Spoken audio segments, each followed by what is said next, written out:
स्वागत है आपका अपने यूट्यूब चैनल सुभांश क्लास में। हम आपके लिए लेकर आए अपनी इस क्लास में मेंडलीव की मूल आवर्त सारणी किसे कहते हैं, इसके गुण क्या थे, इसके दोष क्या थे, ये क्यों फेल हुई इस आवर्त सारणी। जो प्रारंभिक आवर्त सारणी थी वो मेंडलीव की आवर्त सारणी थी, वो कैसे उन्होंने इस आवर्त सारणी को बनाया और उनका बनाने का तरीका क्या था। तो वीडियो को पूरा देखिएगा, हम सब कुछ जानेंगे मेंडलीव की आवर्त सारणी में क्या था, वो कैसे उन्होंने आवर्त सारणी बनाई थी। तो वीडियो को लास्ट तक देखिएगा। यदि वीडियो पसंद आए तो चैनल को सब्सक्राइब और बेल आइकन को ऑन कर दीजिएगा। आज का वीडियो होने वाला है मेंडलीव की आवर्त सारणी। तो स्टार्ट करते हैं मेंडलीव की आवर्त सारणी। अब तक हमें 116 तत्वों की जानकारी है तथा इनमें से 94 तत्व प्राकृतिक रूप में पाए जाते हैं। तत्वों के वर्गीकरण में डोबेराइन, न्यूलैंड, मेंडलीव तथा बोहर आदि वैज्ञानिकों का अत्यंत महत्वपूर्ण योगदान है। मेंडलीव की मूल आवर्त सारणी, मेंडलीव की जो मूल आवर्त सारणी थी वो क्या थी। अब देखेंगे मेंडलीव की मूल आवर्त सारणी। तो इसके अनुसार तत्वों के भौतिक तथा रासायनिक गुणधर्म उनके परमाणु भारों के आवर्ती फलन होते हैं।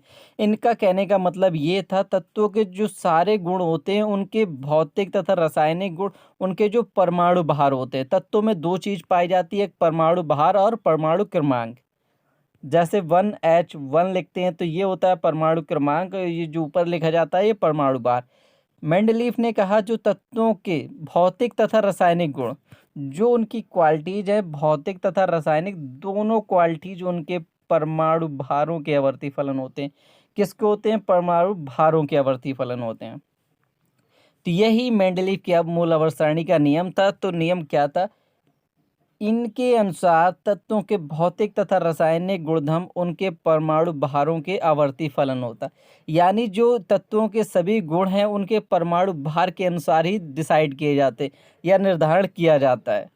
अर्थात तत्वों को उनके बढ़ते हुए परमाणु भारों के क्रम में व्यवस्थित करने पर एक निश्चित समय अंतराल पर गुणों की पुनरावृत्ति होती है।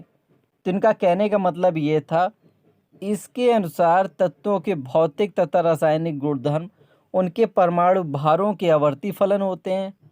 अर्थात तत्वों को उनके बढ़ते हुए परमाणु भारों के क्रम में व्यवस्थित करने पर एक निश्चित समय अंतराल पर गुणों की पुनरावृत्ति होती, यानी एक निश्चित अंतराल पर फिर जैसे तत्व लौट के आते हैं तो ऊपर वाले तत्व और नीचे वाले तत्वों के गुणों में समानता होती, जिसके कारण इन्होंने कहा कि उन तत्वों के भौतिक तथा रासायनिक गुण उनके परमाणु भारों के आवर्ती फलन होते। अब देखते हैं मेंडलीव की मूल आवर्त सारणी के मुख्य तत्व क्या थे, उन्होंने कैसे आवर्त सारणी बनाई। तो मेंडलीव की मूल आवर्त सारणी के मुख्य तत्व, तो मेंडलीव की आवर्त सारणी के मूल तत्व निम्नलिखित हैं। तो उन्होंने क्या क्या बताया, किन किन पॉइंटों पर उन्होंने आवर्त सारणी की संरचना की। तो पहला पॉइंट है, इस सारणी में तत्वों को परमाणु भार के बढ़ते हुए क्रम में रखा गया। तो पहला पॉइंट क्या इन्होंने लिखा, इन्होंने बताया कि इस सारणी में तत्वों को परमाणु भार के बढ़ते हुए क्रम में रखा गया। दूसरा पॉइंट बताया इन्होंने, इस सारणी में 12 क्षैतिज यानी हॉरिजेंटल या श्रेणियां, 8 ऊर्ध्वाधर यानी स्तंभ, वर्टिकल स्तंभ। तो इन्होंने क्या किया, 12 क्षैतिज पंक्तियां खींची और 8 ऊर्ध्वाधर खींची। तो इस प्रकार खींचने पर जो ये बॉक्स प्राप्त होते हैं, इन बॉक्सों पर तत्वों को रखा गया।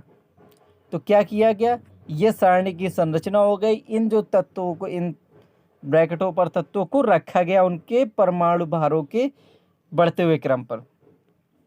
इसके बाद नेक्स्ट है, जो 12 क्षैतिज पंक्तियां या श्रेणियां हैं एवं 8 ऊर्ध्वाधर स्तंभ हैं या समूह या वर्ग कहलाए। इसके बाद तीसरा पॉइंट है, एक समूह के सभी तत्वों के गुण समान होते। इन्होंने ये बताया एक समूह के सभी तत्वों के गुण समान होते हैं। तो जो एक समूह होता है उनके सभी तत्वों के गुण समान होते हैं। इसके बाद नेक्स्ट है, तत्वों को क्रमबद्ध करते समय यह ध्यान रखा गया कि समान गुणों वाले तत्व एक ही समूह में रहें। तत्वों को क्रमबद्ध करते समय यह ध्यान रखा गया कि समान गुणों वाले तत्व एक ही समूह में रहें। ऐसा करने हेतु कहीं कहीं एक रिक्त स्थान छोड़ा गया। तत्वों को क्रमबद्ध करते समय यह बात का ध्यान रखा गया कि समान गुणों वाले तत्व एक ही समूह में रहे। ऐसा करने हेतु कहीं कहीं एक रिक्त स्थान छोड़ा गया। अब आता है मेंडलीव की आवर्त सारणी की उपलब्धियां। इन्होंने जब आवर्त सारणी बनाई उसके क्या क्या लाभ हुए, लाभ यानी उपलब्धियां, इन्होंने क्या क्या अचीवमेंट किया, इन्होंने क्या हमारे लिए सरलता की। तो मेंडलीव की आवर्त सारणी की उपलब्धियां क्या थी। तो पहला पॉइंट है, तत्वों के गुणों का क्रमबद्ध अध्ययन इस श्रेणी तत्वों के गुणों का क्रमबद्ध अध्ययन इस सारणी से तत्वों के गुणों का अध्ययन सरल हो गया, क्योंकि समान गुणों वाले तत्वों को एक ही समूह में रखा गया। तो पहली सरलता क्या हुई हमारे लिए, तत्वों के गुणों का क्रमबद्ध अध्ययन इस सारणी से तत्वों के गुणों का अध्ययन सरल हो गया, क्योंकि समान गुणों वाले तत्वों को एक ही समूह में रखा गया। दूसरी सरलता क्या हुई हमारे लिए, नए तत्वों की खोज इस सारणी में मेंडलीव ने कई खाली स्थान छोड़ दिए थे, क्योंकि उनके अनुसार इन स्थानों के तत्व भविष्य में खोजे जाने थे, अर्थात इन तत्वों के गुणों तथा परमाणुओं की भविष्यवाणी हो चुकी थी। बाद में ये सभी तत्व खोजे गए व इनके गुण भी वहीं मिले जो मेंडलीव द्वारा बताए गए थे। उदाहरण, स्कैंडियम 44.96, गैलियम 69.72, जर्मेनियम 72.59। ऐसे ही 3 तत्व हैं। गैलियम व जर्मेनियम को प्रारंभ में क्रमशः एका एल्युमिनियम तथा एका सिलिकॉन नाम दिया गया था। इसके बाद नेक्स्ट तीसरा पॉइंट है, परमाणु भारों एवं संयोजकता के संशोधन। यह सारणी बनाते समय मेंडलीव ने अनेक तत्वों के परमाणु भारों में संशोधन किया, क्योंकि परमाणु भार बराबर होता है तुल्यांकी भार गुणे संयोजकता। क्या होता है, परमाणु भार बराबर होता है तुल्यांकी भार गुणे संयोजकता, एवं Be का तुल्यांकी भार 4.5 है। अतः इसे त्रिसंयोजी मानकर इसका परमाणु भार 4.3 गुणे 3 यानी 13.5 माना गया, परंतु इनके गुण द्विसमूह के समान पाए गए। अतः इनकी संयोजकता में संशोधन करके Be की संयोजकता 2 की गई और सही परमाणु भार 4.5 गुणे 2 कर 9 प्राप्त किया। इससे द्वितीय समूह में रखा गया। इसके बाद चौथा पॉइंट है, तत्वों के गुणों में समानता के आधार पर सारणी बनाते समय मेंडलीव ने कुछ स्थानों पर अधिक परमाणु भार के तत्वों को कम परमाणु भार के तत्वों से पहले रखा। इसके बाद पांचवा पॉइंट है, अक्रिय गैसों हीलियम, नियान, आर्गन आदि की खोज बाद में हुई, अतः इन्हें एक नए वर्ग में अलग स्थान दिया गया। जो अक्रिय गैसें थी हीलियम, नियान, आर्गन, इन नए तत्वों की खोज बाद में की गई, इसलिए इन्हें एक अलग वर्ग में रखा गया।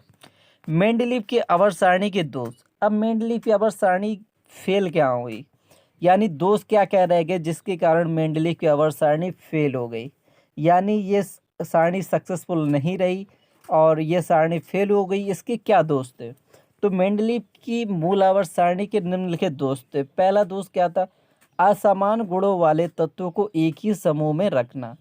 जो असमान गुणों वाले तत्वों को एक ही समूह में रखना, समान गुणों वाले तत्वों को भिन्न भिन्न समूहों में रखना। असमान गुणों वाले तत्वों को एक ही समूह में रखना, समान गुणों वाले तत्वों को भिन्न भिन्न समूह में रखना, भारी तत्वों को हल्के तत्वों से पहले रखना। ये सारे दोष हैं। असमान गुणों वाले तत्वों को एक ही समूह में रखना, समान गुणों वाले तत्वों को भिन्न भिन्न समूह में रखना, भारी तत्वों को हल्के तत्वों से पहले रखना, समस्त कणों तथा समभारकों का स्थान न होना, 8वें समूह के तत्वों को 3 ऊर्ध्वाधर स्तंभों में रखा जाना। तो ये मुख्य दोष थे इनके। 8वें समूह के तत्वों को 3 ऊर्ध्वाधर स्तंभों में रखा जाना, समस्थानिकों तथा समभारकों का स्थान निश्चित न होना, भारी तत्वों को हल्के तत्वों से पहले रखना, समान गुणों वाले तत्वों को भिन्न भिन्न समूह में रखना, असमान गुणों वाले तत्वों को एक ही समूह में रखना। तो ये थी पूरी मेंडलीव की आवर्त सारणी। यदि आपको पसंद आया हो तो चैनल को सब्सक्राइब कर दीजिएगा, बेल आइकन को ऑन कर दीजिएगा। यदि आप इसे पीडीएफ में पाना चाहते हो तो बस आपको गूगल पर सर्च करना है www.subhansclasses.com। subhansclasses.com जैसे आप गूगल पर सर्च करेंगे www.subhansclasses.com तो वहाँ से आपको मिल जाएगी हमारी गूगल वेबसाइट, जहाँ से आप इसका फुल पीडीएफ सॉल्यूशन प्राप्त कर सकते हैं। यदि आपने हमारे अभी तक टेलीग्राम ग्रुप को नहीं ज्वाइन किया हो तो जल्दी से ज्वाइन कर लीजिए। अपने टेलीग्राम पर सर्च कीजिए सुभांश क्लासेस। जैसे ही आप टेलीग्राम पर सर्च करेंगे सुभांश क्लासेस, वहाँ से आपको मिल जाएगा हमारा टेलीग्राम ग्रुप, जहाँ से आप मोस्ट इम्पॉर्टेंट पीडीएफ डाउनलोड कर सकते हैं। यदि आपको किसी प्रकार के लेटर एप्लीकेशन या पढ़ाई से संबंधित किसी भी टॉपिक पे कोई भी परेशानी हो रही हो तो कमेंट करके ज़रूर बताइएगा। मिलते हैं नेक्स्ट वीडियो में, तब तक के लिए बाय बाय।